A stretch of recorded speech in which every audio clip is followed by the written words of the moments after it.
ከኮንዶሚኒየም ቤቶች የዕጣ ጉዳይ ጋር በተያያዘ አዲስ መረጃ ይፋ ተደርጓል። በዚህ መሰረት በቀጣይ የቤቶች ዕጣ ውስጥ የሚካተቱና የማይካተቱትን በተመለከተ ከውስጥ መረጃ አግኝተናል። በሌላ መረጃ ደግሞ የመኖሪያ ቤት ግንባታን በተመለከተ አዳዲስ 24 አስገዳጅ ደረጃዎች የተካተቱበት የኢትዮጵያ የህንፃ ግንባታ ኮድ ስራ መጀመሩን አውቀናል። የመሬት መንቀጥቀጥ ሲያጋጥም የህንፃዎች የመቋቋም አቅምን ለማሳደግ የሚያስችል ስታንዳርድም የተካተተበት ነው ተብሏል። ኮንዶሚኒየም ግንባታና ጡረታን በተመለከተ ያገኘናቸውን አዳዲስ መረጃዎች አንድ በአንድ ወደ እናንተ እናደርሳለን። እስከ መጨረሻው አብራችሁን ቆዩ።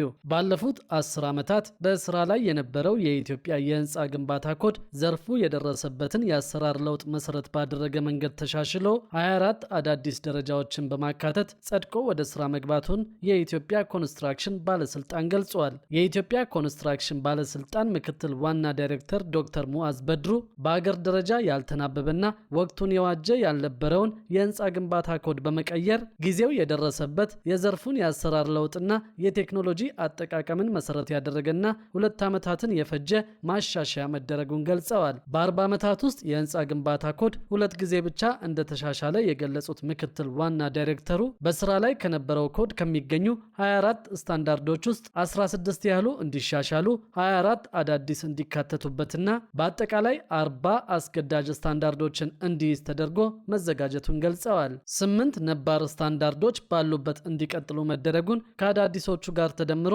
በህንፃ ግንባታ ዘርፍ ያሉ አገራዊ አስገዳጅ ስታንዳርዶችን ብዛት 48 ማድረስ መቻሉን ጠቁመዋል። በኢትዮጵያ የመሬት መንቀጥቀጥ ሲያጋጥም የህንፃዎች የመቋቋም አቅም በተደጋጋሚ ጥያቄ ይቀርብበትና እንደ ባለስልጣንም ትልቁ ጥያቄ እንደነበር ዶክተር ሙአዝ ተናግረዋል። በዚህም ለረጅም ዓመታት ጥቅም ላይ ሲውል የነበረውንና በአንድ ሀገር ውስጥ የሚከሰቱ የመሬት መንቀጥቀጥ አደጋዎች የት አካባቢ በብዛትና በምን ያህል መጠን ሊከሰቱ እንደሚችሉ የሚያሳየው ሳይንሳዊ ካርታ አብሮ እንዲሻሻል መደረጉን አስረድተዋል። አዲስ አበባን ጨምሮ በስምጥ ሸለቆ አካባቢዎች የሚካሄዱ የግንባታ ዲዛይኖች የተሻሻለውን ሳይንሳዊ ካርታ መሰረት በማድረግ እንዲከናወኑ የሚያደርጉ አዳዲስ 2 ስታንዳርዶች በኮድ ውስጥ መካተታቸውን ገልጸዋል። በስራ ላይ በነበረው ኮድ መነሻ ተደርገው የተሰሩ ግንባታዎች በሳይንሳዊ መንገድ ግምገማ ተደርጎባቸው እንዲጠናከሩና የእርምት እርምጃም ካስፈለገ እንዲወሰድባቸው ለማድረግ የሚያስችል አዲስ ስታንዳርድ በተሻሻለው ኮድ መካተቱን፣ ይህም ከመሬት መንቀጥቀጥ ጋር የተያያዙ ብቻ 4 አስገዳጅ ስታንዳርዶች እንዲኖሩ እንደሚያደርግ አብራርተዋል። በተለይ አዳዲሶቹ ስታንዳርዶች የተጠናከረ ቁጥጥር እንዲኖርና ህጋዊ እርምጃ ለመውሰድ የሚያስችሉ መሆናቸውን ጨምረው ተናግረዋል። አንድ ህንፃ ምቹ፣ ደህንነቱ የተጠበቀ አገልግሎት ሰጪ እንዲሆን በውስጡ የሚገጠሙ የቴክኒክ ስራዎች ሊያሟላቸው የሚገባ ዝቅተኛ መስፈርት ብዙ ጊዜ ጥያቄ የሚቀርብበት ጉዳይ በመሆኑ ስታንዳርድ እንዲወጣለት መደረጉን አስረድተዋል። በአንድ ህንፃ ውስጥ ያሉ ሰዎች ወይም ዕቃዎች የሚዘዋወሩባቸው አሳንሰሮችን ጨምሮ ሌሎች አማራጮችን የሚመለከት አስገዳጅ ስታንዳርድ በተሻሻለው ኮድ መካተቱን፣ ይህም አዲስ አሰራር በመሆኑ የአተገባበር መመሪያ እንዲወጣለት መደረጉንም አክለዋል። ከዚህ በተጨማሪ የዲጂታል ኢትዮጵያ 2030ን ለማሳለጥ ይረዳ ዘንድም ህንፃዎች የዲጂታል አገልግሎትን በአግባቡ መስጠት የሚያስችል ዲዛይን እንዲኖራቸው የሚያደርግ ስርዓት በኮዱ ከተካተቱ አዳዲስ አስገዳጅ ስታንዳርዶች አንዱ መሆኑን፣ የቴሌኮም መሰረተ ልማቶች ዝርጋታን በትልቁ የሚያግዝ እንደሚሆን ጠቅሰዋል።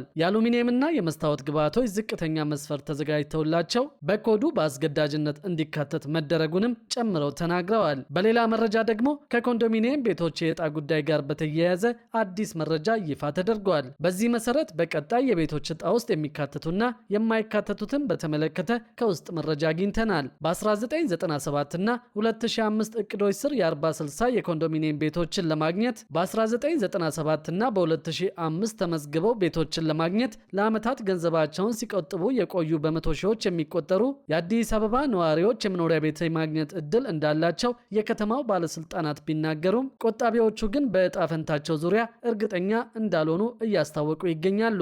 ብዙዎቹ ቆጣቢዎች ለዓመታት ያለማቋረጥ ገንዘብ እንደቆጠቡ የጋራ መኖሪያ ቤት ለማግኘትም ተስፋ ሲያደርጉ መቆየታቸውን ተናግረዋል። ለዓመታት ከኮንዶሚኒየም ቤቶች ግንባታ ርቆ የቆየው መንግስትም የተለያዩ አማራጮችን ከማቅረብ ባለፈ የኮንዶሚኒየም ቤቶች ግንባታን እየተፋጠነ መሆኑን አስታውቀዋል። ከቤት አቅርቦት ጋር በተያያዘ ፍላጎትና አቅርቦትን ለማጣጣም 5 ስትራቴጂዎችን ነድፈን በመንግስት በጀት በመንግስትና በግል አጋርነት በግል በሪል ስቴትና በግለሰብና ግለሰብ ቤቶችን እየገነባን እንገኛለን ሲል የአዲስ አበባ ከተማ አስተዳደር ምክር ቤት ገልጿል። በበጀት በበጀት ዓመቱም በመንግስት በጀት 50,000 ቤቶችን በመንግስትና በግል አጋርነት 55,000 ቤቶችን በአጠቃላይ 105,000 ቤቶች እየተገነቡ እንደሚገኙ ታውቋል። አሁን ላይ የእነዚህ ቤቶች አፈጻጸም ከ40 እስከ 90 በመቶ እየተጠናቀቁ ነው ሲሉ ከንቲባዋ አዳነች አቤቤ አረጋግጠዋል። በመንግስት የሚገነቡት ሲጠናቀቁ ቅድሚያ ሰጠን እየቆጠቡ ላሉት የሚተላለፉ ይሆናል ሲሉም ለኮንዶሚኒየም ቆጣቢዎች ቤቶቹ እንደሚተላለፉ አሳውቀዋል። በዚህም በ1997 እና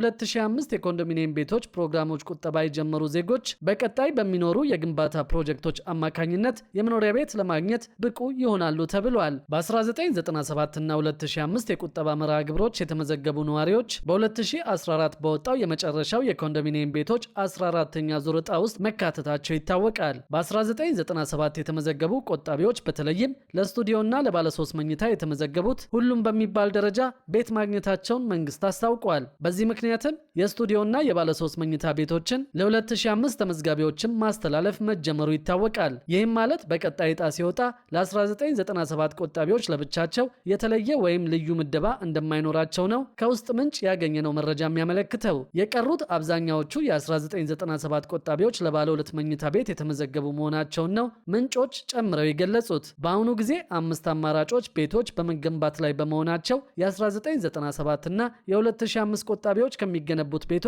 በቀጣይ በሚሰጥ አቅጣጫ መሰረት ዕጣ እንዲወጣላቸው ይደረጋል ተብሏል። አሁንም እንደተገለሉ የሚያምኑ ቆጣቢዎች ካሉ ቁጠባውን እስከቀጠሉና የፕሮግራሙን መስፈርቶች እስካሟሉ ድረስ ከቀጣይ የቤቶች ልማት የመጠቀም ዕድል እንዳላቸው ነው ምንጮቹ የተናገሩት። ነዋሪዎች ቁጠባቸውን እንዳያቋርጡ ከማበረታታት ባለፈ የቁጠባ ሂደቱ ወደፊት ከሚኖር የመኖሪያ ቤቶች ዕድሎች ተጠቃሚ ለመሆን ቁልፍ እንደሆነም አጽንኦት ተሰጥቶታል። እጅግ ዘመናዊና ፈጣን የቴክኖሎጂ ግብዓቶችን በመጠቀም በርካታ ቤቶችን ለመገንባት ከሚመለከታቸው አካላት ጋር በቅንጅት እየሰራ መሆኑን መንግስት አስታውቋል። ለአብነትም የ3D ኮንክሪት ህትመት፣ የቅድመ ዝግጅት ቀላል የአረብ ብረት ግንባታና የኮንቴነር መኖሪያ ቤቶች የላቁ የግንባታ ዘዴዎች በጥምረት ጥቅም ላይ እየዋሉ መሆኑን ጠቅላይ ሚኒስትር አብይ አህመድ ገልጸዋል። የተገጣጣሚ ብረት የቤት ግንባታና ሌሎች መሰል የቴክኖሎጂ ግብዓቶችን በመጠቀም የመኖሪያ ቤቶችን ተደራሽነት ለማስፋት በቁርጠኝነት እንደሚሰራ አስገንዝበዋል። እነዚህ ተለዋጭ የግንባታ ቴክኖሎጂዎች በትክክለኛው መንገድ ጥቅም ላይ ሲውሉ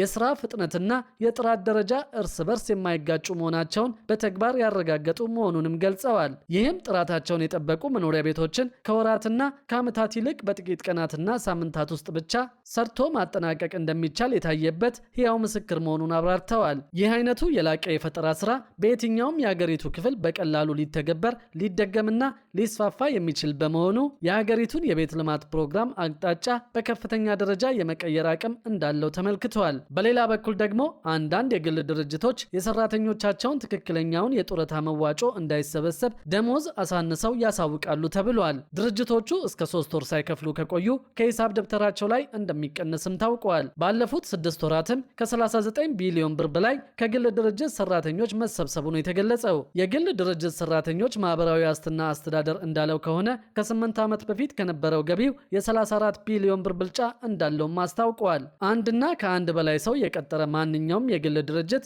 ሰራተኛውን ወደ ጡረታ እቅድ የማስገባት ግዴታ እንዳለበት አስተዳደሩ በድጋሚ አስታውቋል። የጡረታ መዋጮ ከሰራተኛውም ከቀጣሪውም ድርጅት ተቀንሶ በጊዜው ገቢ መሆን እንዳለበት ነው የአስተዳደሩ የኦፕሬሽን ዘርፍ ምክትል ስራ አስፈጻሚ አቶ መሰረት ዘለቀ የተናገሩት። ከሰራተኛው 7 በመቶ ከአሰሪው ደግሞ 11 በመቶ ተቆርጦ በአጠቃላይ 18 በመቶ በየወሩ ለአስተዳደሩ ገቢ መሆን እንዳለበት ነው ይህንኑ አስመልክቶ በወጣው ህግ ላይ የተደነገገው። ህጉ ከሰራተኞች ላይ ተቀናሽ ተደርጎ ነገር ግን ገቢ ካልሆነ ራሱ ድርጅቱ ይከፍላል ከማለት ባለፈ መዋጮውን በጊዜው ገቢ ማድረግ ላይ ግን በብዙዎች የግል ድርጅቶች ዘንድ አሁንም ሰፋ ያለ ችግር ይታያል ብለዋል። አንዳንዶቹ የሰራተኞቻቸውን ደሞዝ አሳንሶ በማሳወቅ ትክክለኛ የጡረታ መዋጮ እንዳይሰበሰብ እንደሚያደርጉ ነው የጠቀሱት። እንደ መፍትሄም ዝቅተኛ የደሞዝ ወለል በአገር አቀፍ ደረጃ እስኪወጣ ድረስ ድርጅቶቹ ታክስ የከፈሉበትን የደሞዝ መጠን በማየት የጡረታ መዋጮው በዚያው ልክ እንዲከፈል ለማድረግ መታሰቡን አስታውቀዋል። ሙሉ ለሙሉ መዋጮ በማይከፍሉ ድርጅቶች ላይም ጠበቅ ያለ ክትትል በማድረግ ወደ ስርዓቱ ለማስገባት እንሰራለን ብለዋል። የሰራተኞቻቸውንም የድርጅታቸውንም የጡረታ መዋጮ